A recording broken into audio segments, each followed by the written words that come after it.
Salut à tous et à tous, bienvenue sur Binary Hope.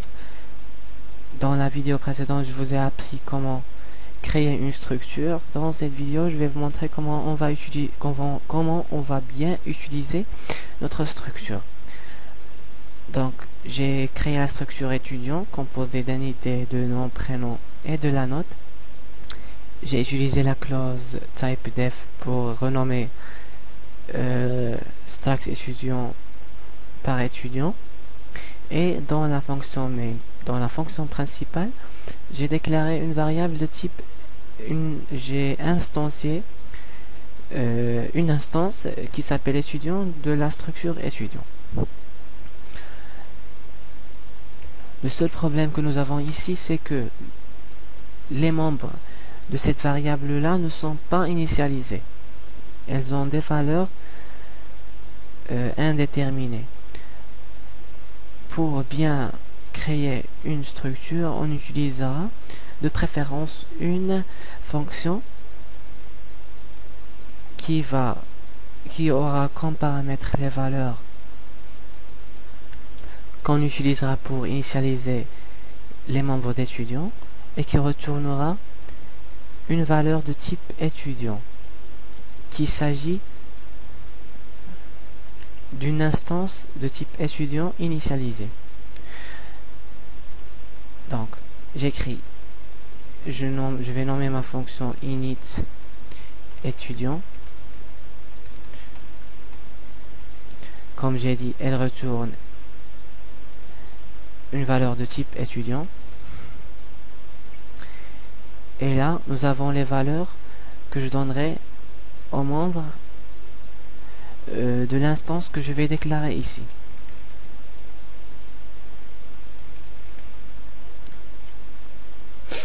Donc, j'ai un entier, je vais l'appeler IT. J'ai un nom, donc char étoile, une chaîne de caractères. Je préfère ajouter le mot const,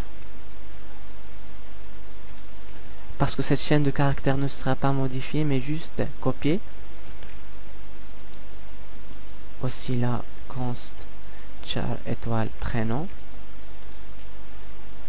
Et finalement, nous avons float note.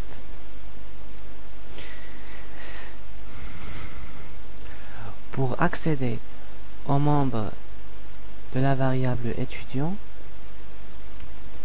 on écrit le nom de la variable suivi par l'opérateur point.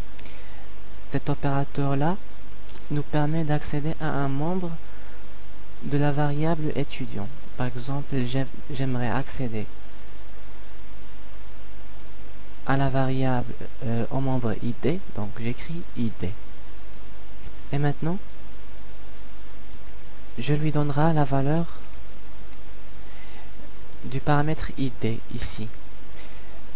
Ne vous inquiétez pas, même si les noms sont les mêmes, car il n'y aura pas de conflit, parce que nous avons précisé qu'il s'agit du membre qui se trouve dans la variable étudiant. Donc, on fera la même chose pour les variables nom, prénom et note. On aura besoin de la bibliothèque string .h, et là je fais ster copy étudiant .nom virgule nom, ster copy étudiant .prénom virgule prénom. On copie prénom dans étudiant.prénom, et finalement étudiant.note, je lui donne la valeur de note, et finalement je retourne la valeur de la variable étudiant, qui est maintenant que ces membres maintenant sont initialisés. Et dans la fonction main, je vais déclarer une instance de la structure étudiant, et j'utiliserai la fonction init étudiant pour l'initialiser. Donc init étudiant. Et là, par exemple 15, le nom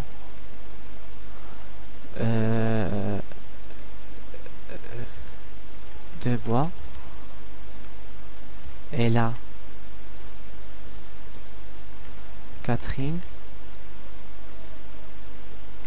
virgule, la note c'est 18,5.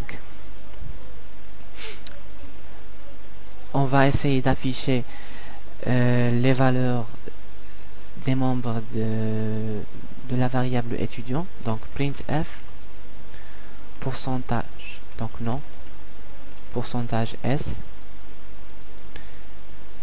prénom, pourcentage S, ID, pourcentage D, et note, pourcentage F. Donc ici, on écrit le nom de la variable et l'opérateur point, puis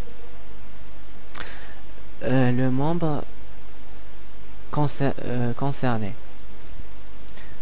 Il s'agit de nom, virgule, étudiant, point, prénom, virgule, étudiant.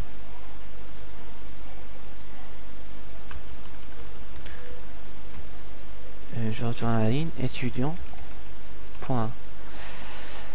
Nous avons ID, et finalement étudiant, point, note. Et get. Je vais compiler mon programme.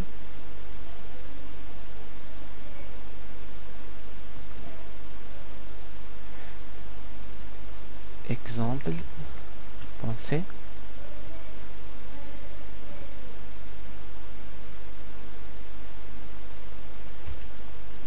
Voilà, voici le résultat. Donc nom de bois, prénom Catherine, ID 15, note 18,5. Donc c'est tout pour l'utilisation d'une structure. Le seul conseil que je vous donnerai, c'est ne faites pas des modifications directes sur vos variables. Utilisez des fonctions comme par exemple init, étudiant, et une fonction par exemple modifie étudiant. Ça va réduire le nombre des bugs. Bref, à la prochaine vidéo.